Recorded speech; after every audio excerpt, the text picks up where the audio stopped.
Welcome back to yet another episode of Get Help with Tanmay Mehta. And as you all know, this famous talk series that we started has been helping so many people with right answers so that they can make well informed, wise, and correct decision when it comes to buying anything to everything in the home cinema category. And today, again, with me, we have Abhishek, who is going to be the voice of your questions. And Abhishek is going to ask me 3 questions which he has selected out of all the questions that you have been sharing with us, and one particular winner would be selected from these 3 questions at the end of the episode. So make sure to watch the video till the end. Also, just to ensure that we save your time and give you quick answers, we have created chapters for this particular video as well, and for each question there is a separate section. So in case you want to directly head on to that question, you can just skip the entire video and jump to that particular frame second.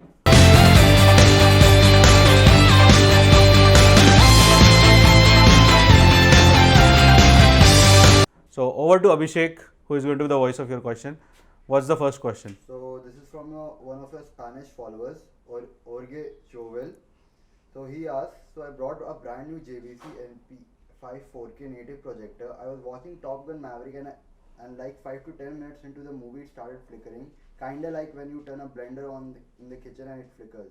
By the way, I'm using an Xbox One X on Wi-Fi to stream 4K content. Okay. I also changed to 4K 18 Gbps HDMI cables. Should I hardwire my Xbox to my router? What are your solutions? Okay, so first of all, Jorge, I understand and really feel the pain, because we have come across a lot of sites which have faced similar challenges. And why does this happen? Let me give you some scenarios. So typically the HDMI flickering issue, we have actually covered an entire video about this, wherein we give 7 different ways in which you can solve this HDMI flickering or the projector flickering issue. So I'm also going to help you with that particular link above in this particular video. And while you watch that particular video, let me address this question in this particular part as well. So there are 3 primary reasons why it may happen.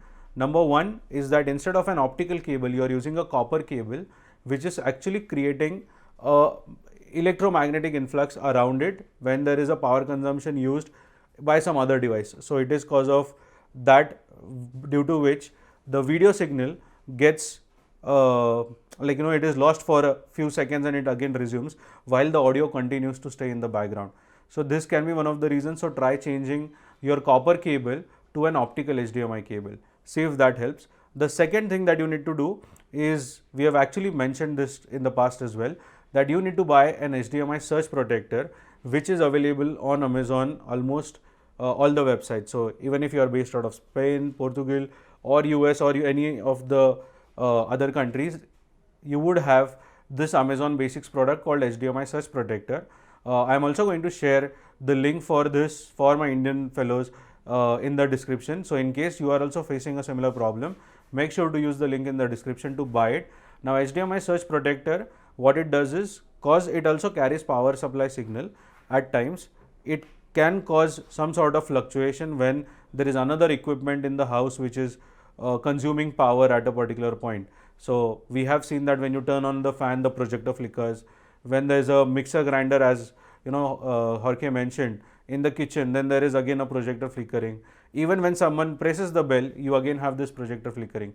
So this can be avoided using the surge protector. So that is the step number 2 which you can do. And the last thing that you can do is, try to keep the HDMI control, HDMI link, HDMI CC, whatever it is called as in your particular device, switch it off so that only data is exchanged between the HDMI cable and no power supply is used. If any of these 3 works for you, Jorge, do let us know in the comments. Also, to those of you who are also facing the similar problem, let us know what worked for you, so that we can keep on exchanging more such information with others who are also facing similar problems. So I hope you got your answer, Jorge. Over to next question, Abhishek. So Ashok asks, which is the best input media player for AV receiver, Blu-ray player or mini PC? I think mini PC is more capable of streaming devices than Blu-ray players. Which one you should pick? Okay. Well, Blu-ray player is undoubtedly a better device, but for that you really need to spend a lot on buying the Blu-ray disc, which are very expensive. Approximately they charge around 1500 bucks in Indian rupees for one Blu-ray cable. Now you can understand that that same amount is almost equivalent to an yearly subscription of a OTT platform today. So for that very reason, Blu-ray players have become obsolete. One of the major companies who used to manufacture Blu-ray players, that is Oppo, actually stopped their manufacturing looking at the futuristic demand and supply ratio. So they know that it is becoming obsolete, and for that reason Blu-ray production have really stopped. Though for our demo purposes we still rely on Blu-ray player and Blu-ray discs, because then our dependability on internet connection is very less. Also the bandwidth in your internet plays a very important role in ensuring that you get the best output always. So mini PC over here would be my pick. The only challenge with mini PC is that you don't really get a remote control along with it, and in such cases controlling the system, or doing your play, pause, forward, content selection becomes a task, due to which you may have to buy certain wireless keyboards or wireless mouse to pair with the media players. One of the fantastic mini PC kind of media player that I would recommend is a Dune media player. Also there is another brand called Zapity, which is part of the Dune group. So you can look at those media players which are a combination of mini PC and a USB media player. So that is one option. And for those who are looking for media players, particularly the OTT streaming media players, then here are my top 3 picks. Number 1 is Apple TV, undoubtedly one of the best processor that they have got. Second is Roku. So Roku media player is again one of the fantastic product which initially pioneered into the OTT streaming device segment. And obviously the third, which is one of the most easiest to buy, is the Amazon Fire TV stick. So these are some of the media players that you can look at if at all OTT streaming is your primary purpose. But for those who already have got data on their hard drives or storage devices, then you need to buy something like a Dune HD or a Dune 4K media player, and that is one of the best picks apart from WD media players. So that's the answer. Next question, Abhishek. So Anuj Kumar asked, what is Dolby Vision and how it is different from normal 4K content? Okay, so just like your audio has got one particular format which is Dolby Digital or Dolby Atmos, Dolby created a format which is there to define the video standards as well. Now 4K is nothing but a resolution. It is number of vertical lines, number of horizontal lines, and the pixels that are found by it. So the 4K resolution is actually nothing but this display resolution. But what is Dolby Vision? Dolby Vision is something wherein it actually gets into the color gamut. So when we talk about color gamuts, you have got REC 709, BT 2020, DCI-P3.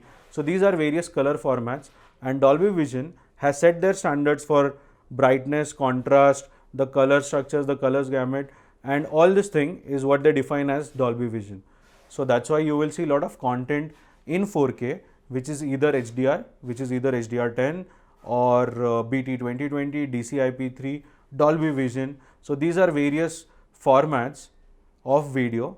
Just the way in audio you have got Dolby Digital, Dolby Atmos, DTSX, Auro 3D like we spoke about in one of our last videos.